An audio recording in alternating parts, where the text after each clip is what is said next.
One of the things I want to do with Indian Ed for All is explore the American Indian family, because I believe it's been overlooked by academics, scholars, and historians.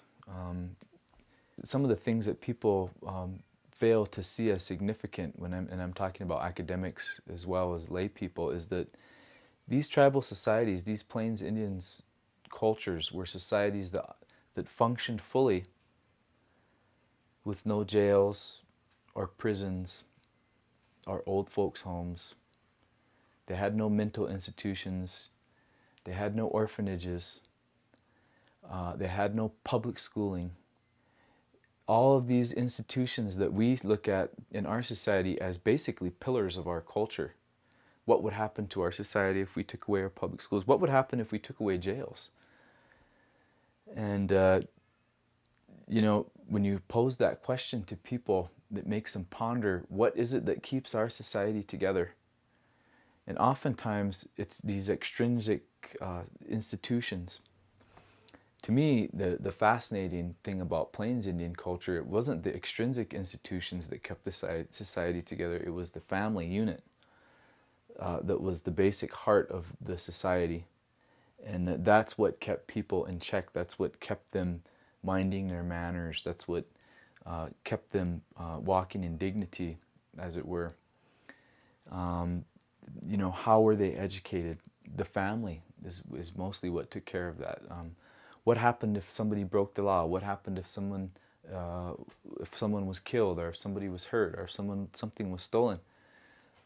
Look back in history, the family had to settle that. The families were the ones who had to make things right. And so, imagine if we in America lost 70 to 80% of our population, our society would basically crumble. Because, all of the people who make everything go, the garbage men and the people, the policemen and our lawmakers and the cooks and all these different people, if they died, everything would fall apart. The grandmas, the babies, the mothers, the dads. So why or how did Plains Indian cultures not completely unravel after losing 70 or 80% of their population? The answer to that, I believe, and I think if you look back at historically, is because the family unit was able to survive through that. It was able to persevere. Maybe some of the other institutions fell apart. Maybe different warrior societies or religious societies or whatever, what have you. Maybe those began to fall apart, and certainly families took a hit as well during this huge population loss, which is really, we can't really, hard to understand when everyone around you dies.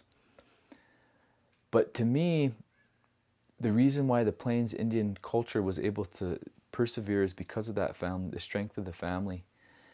And then that now enter into the mid-19th century, when those same societies that have already been shattered by disease now enter into a time where they're basically fighting a war to save their families and their cultures.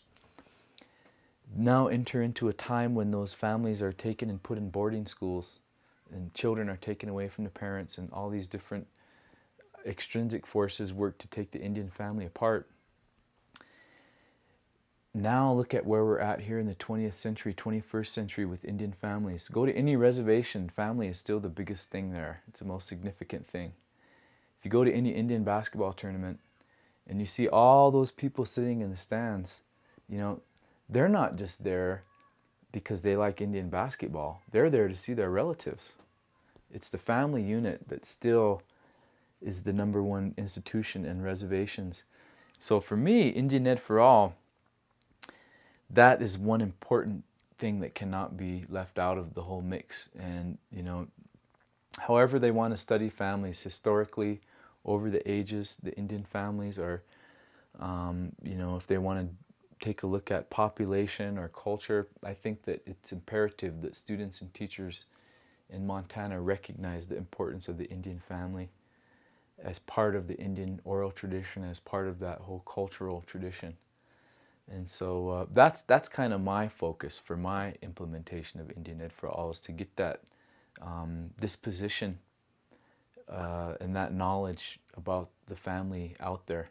Because you can pick up practically any book on Indians, and I've got tons of books in here on Indians, and turn to the glossary and turn to war, and you'll see all kinds of definitions for. You'll see war path, war clubs, war bonnet, war paint, war dance. I mean everything under war. And now turn to family.